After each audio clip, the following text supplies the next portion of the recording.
Oil इसमें डलाया जा रहा है और इसके प्योर एग्जॉस्ट को सुनेंगे। ये एकदम न्यू बाइक है।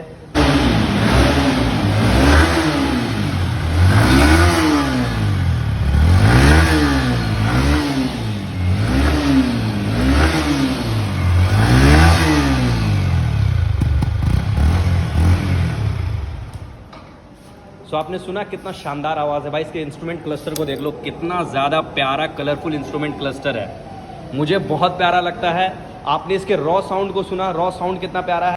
और ऑल ओवर लुक देख लो R15M का 2023 मॉडल बहुत ही प्यारा आया भाई। सामने जो कलर कॉम्बिनेशन दिया है ना व्हील का, वो मुझे सबसे ज़्यादा पसंद है। वाह, आप भी बताइएगा कि आपको R15M है वो कैसा लगता है और किसके किसके पास अवेलेबल है।